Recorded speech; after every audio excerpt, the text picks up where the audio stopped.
Hey, welcome back to Evil's Comics. I'm Evil Mike, and this is going to be reviews from the comics that were released on 7/21/2021.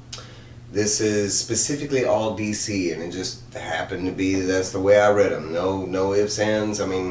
They're all great reads. I am a DC fan,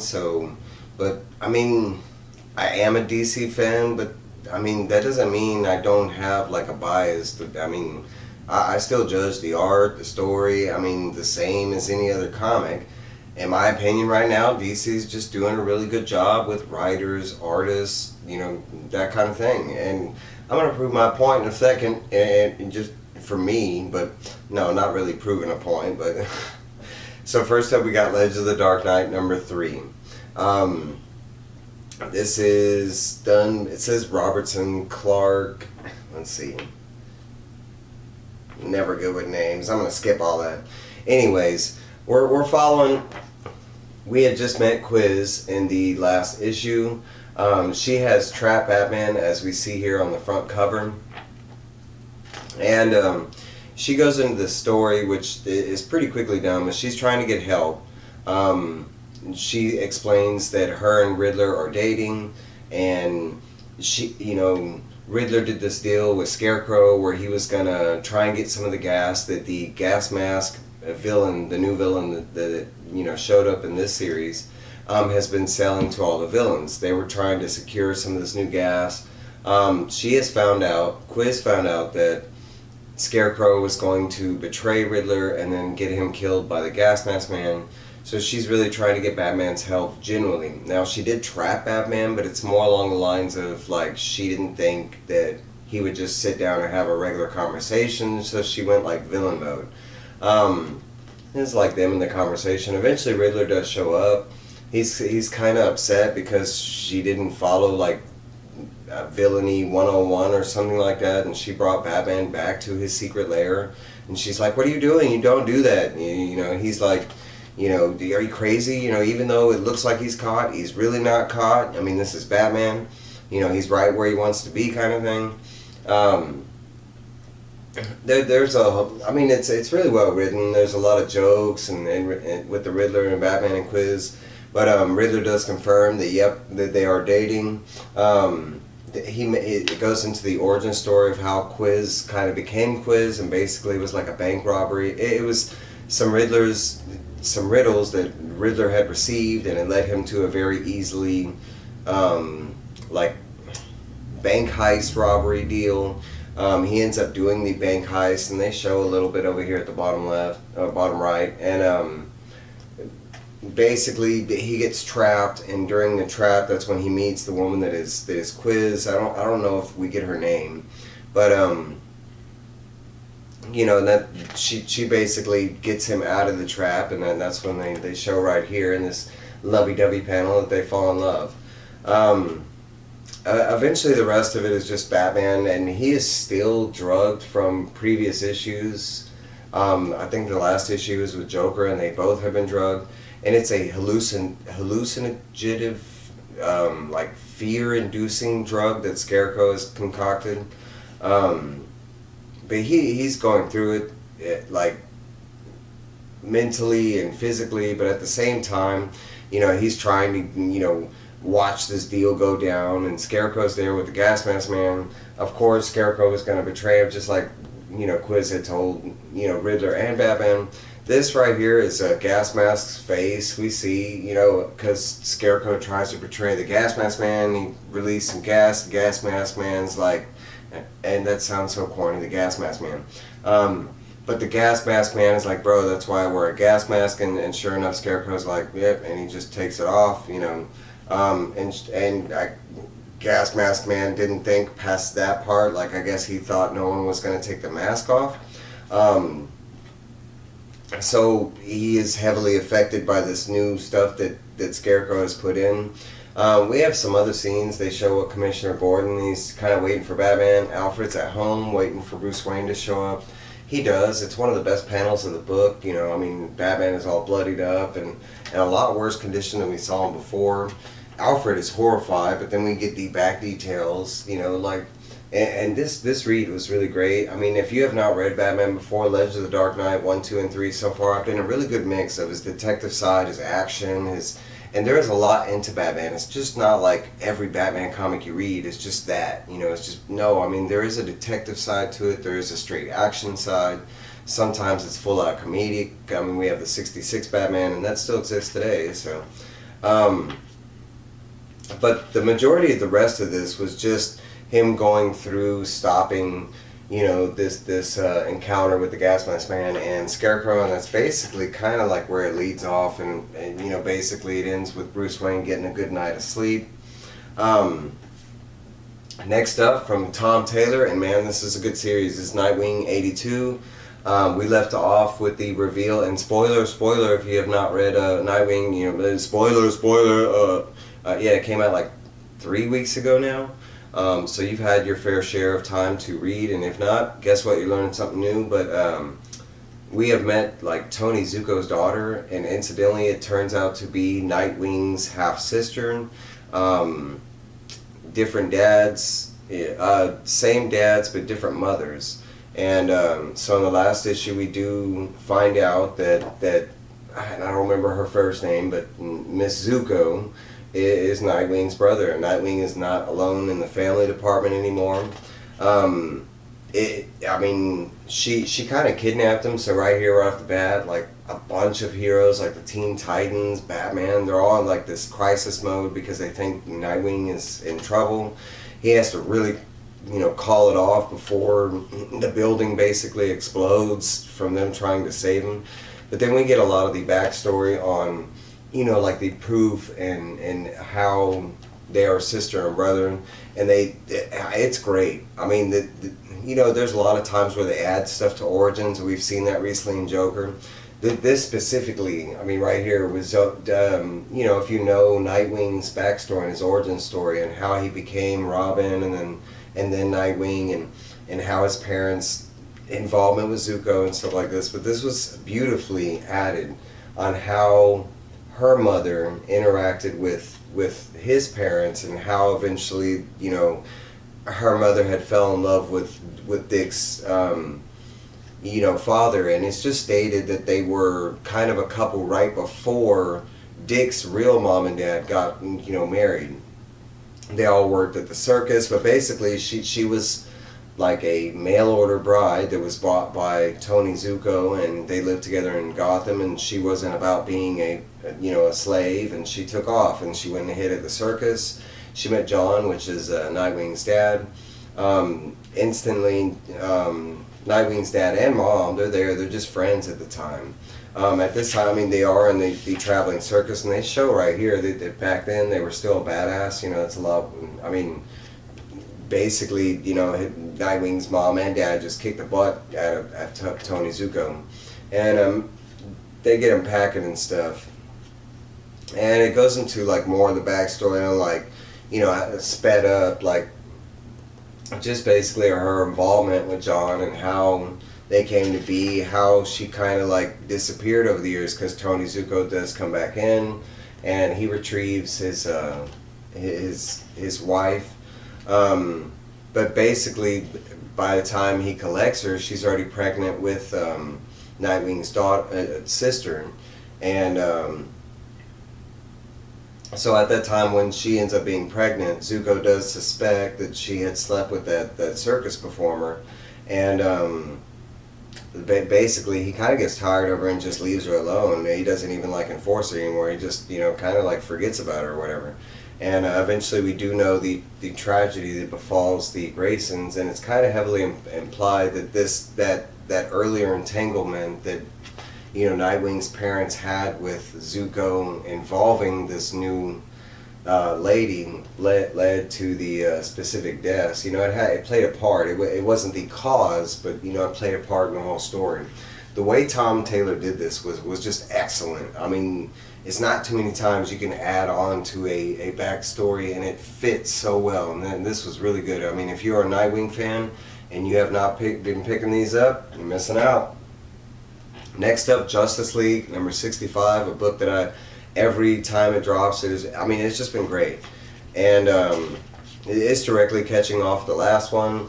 You know, we have Oliver and Black Canary, and they are still interviewing this guy. His name is Damian Rose, and he works specifically for Checkmate, or what Checkmate is now. And they find out that Oliver Queen kind of owns Checkmate. He pays for it.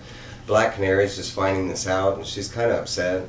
At the same time, when they're talking about this, like, Deathstroke shows up, and it's kind of confusing because Deathstroke doesn't know exactly who he works for, or, you know, because this whole Checkmate and Leviathan and all this stuff that's been going on with DC, because there's a real big mess with DC's, like, secret teams or whatever, like Argus, Checkmate.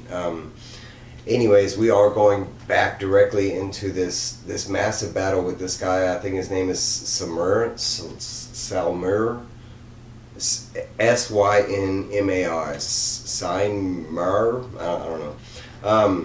But evidently he is so badass that he scares the crap out of Superman, and basically Superman is like, you know, I mean, he is going toe to toes with this guy, and the guy's just beating the crap out of Superman. Not only that, but it's like Superman is barely saving, you know, being able to keep everybody safe because this guy is just that dangerous. Batman does have this backup plan where he does use the Wonder Twins, and the Wonder Twins literally become Gorilla Grodd, which is shown right here. I love that. I thought that was really cool. They for Aquaman fans, Aquaman is heavily used here. They douse him with one of the Wonder Twins transformations with a bucket of water, and they start attacking this guy. They do manage to knock him out of the area away from the city because it's right by the Hall of Justice. They get him out closer to space, and I mean, every time, I mean, this is just him talking, and it's just it blasts everybody back. They go back, and the previous episode, Naomi's parents were there doing kind of like a show and tell at the Hall of Justice kind of thing, getting a tour of the place.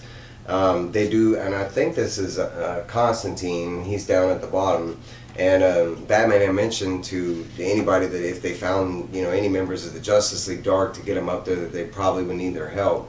They go back to the fight with this guy, and I mean, the Justice League are just not doing a good job of containing this guy.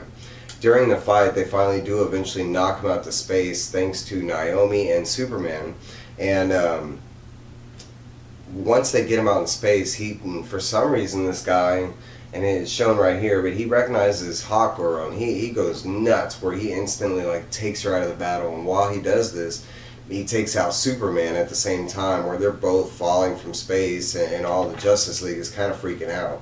At the same time, Batman is telling them they need to keep the Hall of Justice, like, safe, no matter what cost. And a second later, yep, this dude just decimates the Hall of Justice. I mean, it doesn't matter. I mean, all the heroes just go flying. It does go back to the fight with, you know, Deathstroke, and basically all three of them kind of take, you know, I think it's four. It's you know, Deathstroke, Damian, Black Canary, and Oliver Queen. They all take each other out, and so they just show them kind of like, and that's where we leave off. This side story in this, if you've been following me or following these comics, but Justice League Dark is the backup story written by Ram V, and it has been just as good, if not a little better than the main comic, but we are following up where they last. And we have the 13th night and Batman, and they have found this chamber, and basically there's this guy in here, and he's tied up to all this technology, and we learned that he is on some level some type of wizard or something like that, with high levels of psych something, you know, massive psychic powers. And they find out that they have him connected to this machine that is like making him dream millions of different dreams, and he's like manipulating the reality in the dreams, and it's bleeding into our world. It's being used for something. So Batman kind of explains to her real quick after scanning this guy and finding out what's going on, that she has to go inside this guy's dreams to pull him out before, like, you know, they accomplish whatever, you know, they're trying to accomplish with this. This is her, like, jumping through the dreams or whatever, and she does make it here in her badass dream armor. And she basically ends up finding the guy in there, and we get to see, like, his purest form, and this is him, the little kid. and basically that's the only way he could stay hidden from all his other dreams, because it kind of sounds like a Kang version where there's like a good version and there's all this other, like a million, a multitude, multiverse versions of this guys, and they're all like evil, you know, as they go. We also see what Merlin is doing, and Merlin is the cause of all of this, but Merlin is at the bottom under Themyscira, and he's literally trying to break into the bottom parts of not Themyscira, I'm sorry, Atlantis, where supposedly there is like a hidden evil that is rested there, and it's supposed to be the strongest thing in the DC universe, and it's been long forgotten. We still don't know what that is, but he's getting closer to achieving what he wants. At the very end, we do see, Mr. King himself of the sea, Aquaman shows up, and Justice League Dark is right there trying to find out what the heck Merlin is doing and stop him. Next up, we got Blue and Gold. And I can say I do like Booster Gold, and I like the Blue Beetle. He's alright, but I don't know a lot about him. I couldn't even remember his name at first, but it's Ted Kord. If you don't know anything about these two, Booster Gold is a superhero from the future who doesn't really have powers, but he has tech that gains him powers like flight and stuff like that. So he's just like a regular guy, kind of like a Batman type of thing, and he's just from the future, and he's seen a lot of stuff. So, I mean, it just grants him, like, I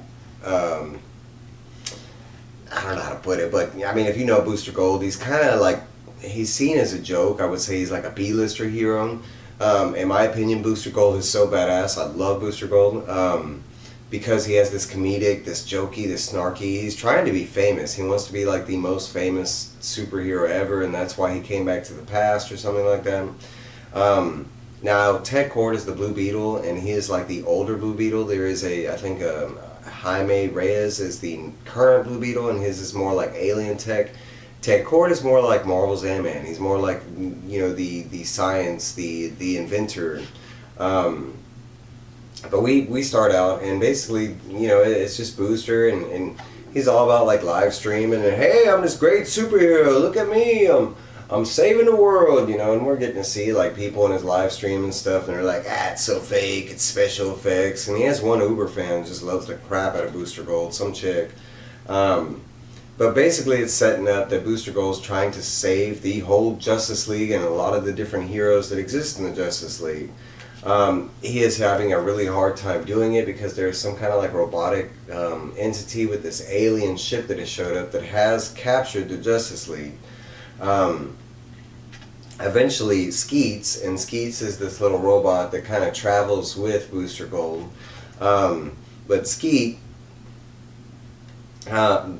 like, Booster Gold ends up getting trouble with the new, it's kind of like this weird robotic alien like machine that Booster Gold's having problems fighting, and the Blue Beetle, Skeets, kind of like with an SOS, finds where Ted Kord is, and Ted Kord, he's not having a good time. He's kind of in this depressed mode or whatever. Skeet shows up and he's like, man, bro, your bro needs help. It's time to grow up, and so Ted Kord, he finds his old Blue Beetle suit, and he shows up with his Blue Beetle, I don't know, spaceship or whatever, and he ends up saving Booster Gold. They end up, they catch up real quick. Booster Gold, kind of, he does this thing where he cuts his live stream, turns it back on, but he basically has this quick conversation with Ted, catching him up, and they're like, hell yeah, Blue and Gold back on, and that's their team, buddy. But they're basically really trying to get back in the Justice League. They have been a part of the Justice League before, but kind of like backup members of the Justice League, not main members, and so they're really trying to save the day, but at the same time get in the good graces of the current Justice League members. We do show right here that that Booster Gold is telling the truth, that the Justice League really are captured. They do end up rescuing, thanks to Ted Kord, but he ends up like using some beetle maneuvering, and being a tech-savvy guy, he ends up saving, releasing the Justice League, which they show right here, and they end up releasing all the Justice League, making it back to Earth, right at the end of this alien ship teleporting, and they were about to teleport with the Justice League. It kind of sucks, but we do find out that the Justice League does want the Blue Beetle back in the Justice League, but they don't want Booster Gold, and it's really just because he's obnoxious. And Ted kind of doesn't really tell him that. You know, he kind of does the bro thing where he's like, yeah, you know, they're just kind of busy. They didn't really bring it up, you know, invite us or anything. We do get this very last scene, and I want to say this is first appearance, but we do get this, it's the alien race that had sent the ship there, but we do get a post-credit scene where they're like, we were supposed to get the Justice League, you know, and then you failed, now the Earth is going to have to pay, kind of thing. So that's where this book's going. Man, for a first book, I will tell you this was such a great read. It was fun, it was funny. Even if you're not a big Blue Beetle or Booster Gold fan, man, it was a good read. Like a superhero kind of cop buddy team up book. Last but not least, but so far the best read of the week, and these are the only 5 books I've read, but this was Shazam 104. I am a huge Shazam fan. One of the reasons I've been reading Teen Titan Academy fan, and Jerry the Jitterbug, this is kind of, you know, something that you might not know, but Billy Batson has been growing up slowly but surely. Comic book years are really weird. You know, I mean, Nightwing's been in his 20s for about 40 years, something like that, you know. But Billy Batson is finally growing up a little bit, and he's kind of in like college right now. But he is with the Teen Titans Academy, and technically he is a member, or he's trying to be a member of the Teen Titans, even though currently he is a member of the Justice League. But yeah, I don't know, it's weird. So we start out, and it's just the Teen Titans, you know, current roster are involved with this bad guy named Kimmo. He is like super advanced. They do show Shazam coming in to save the day because he's one of their more stronger members, and this is a more worldly event type thing. Shazam shows up, and bam, all of a sudden he starts losing his powers. It shows the Rock of Eternia, you know, kind of like shattering right in front of his eyes. They go back, and it's basically Billy, you know, he's talking to different people, but he doesn't really know what's going on with his powers. He can't contact the wizard. Not only that, but if you know this, but Shazam shares his powers with the other Shazam family members. Some of them have ailments that, with the powers, they cure those ailments. Like one of his friends has some kind of disorder, and without that power, he's in possibility of decaying to the point where he might die. So Billy Batson not only is really worried about losing his powers as far as like being a hero, but at the same time he's really worried about his family, to the point where he's not taking any of their calls and texts because he's just he doesn't know what to tell anybody. He can't contact the wizard. He doesn't know where the wizard is. He doesn't even know where the Rock of Eternia is, and for y'all that don't know, that's where he gets his powers.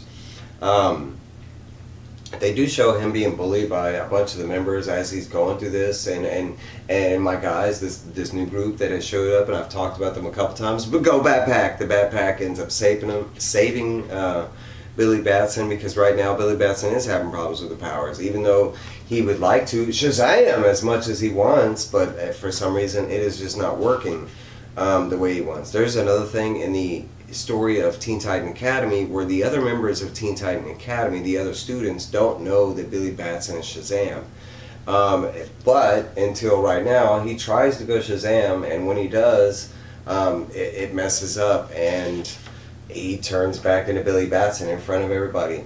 Jonathan Kent, the new Superman, current Superman in this timeline, but ends up saving Billy. It's very awkward and embarrassing, but at the same time, a lot of the members find out, well, all of them know that Billy Batson is Shazam now. He goes back, and sure enough, Mary, which it's one of his sisters of the Shazam family, you know, because Shazam comes from an adopted family to begin with. But Mary shows up, and she's just really concerned and doesn't know what's going on. You know, she is connected, and she's realizing her powers have been fading as well. They do see this there's this conversation right here where Dr. Fate shows up. Mary tells him, hey, you know, Dr. Fate might know. So Billy runs to go to the meeting, and it's a closed door type meeting, but he can hear through the door, and basically Dr. Fate tells him in a nutshell that the Rock of Eternity is in hell for some reason. They don't know why, don't know how to get it. Billy Batson eventually, you know, and that they, for some reason, they want to hide it from him like a secret. He finds this out and he's like, man, I'm going to hell right now. I got to get my powers. I got to, you know, my friends and family members, some of them, you know, they might die. I will say this comic almost got me like this close to cry, man. The way it was written when he was talking about his family and stuff like that. Oh man, it was really good. But we do get to see this guy's new powers, and I think his name is Dan, and basically it looks like he can open portals. And he tells Billy that he wants to go with him to hell to, you know, find the Rock of Eternity, but he has a reason that he wants to go to hell too, and Billy at first doesn't want to do that, but you know, he kind of needs his help because he shows him he can open a portal right then. But that looks like that's where the rest of the book is going, and it looks like we are following Shazam to hell. Real quickly, I picked up some erasers, and I've seen Jerry the Jitterbug, and I'll put his link below. I love Jerry, but you know, these white erasers, and I've seen him use these, so I was able to track down some of those. I also got some of these more Marvel stickers open. It looks like I got like 3 more minutes to make this a 30-minute video, so I'll just open these real quick and show you what I got. I love stickers. Stickers of the box. Alright. We got, looks like an X-Men cover. It looks like classic X-Men, but set up as an all-new X-Men style. I'm not sure. This looks like the special one, and it looks like a Nick Fury, like messing with time type special thing. And I think it's special because the red border, it's like a shiny border on these ones. I think they come one in every pack.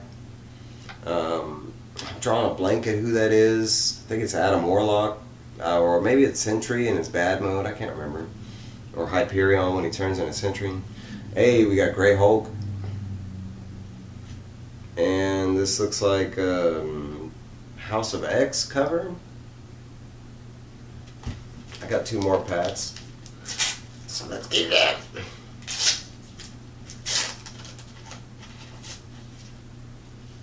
Ooh, I like that one.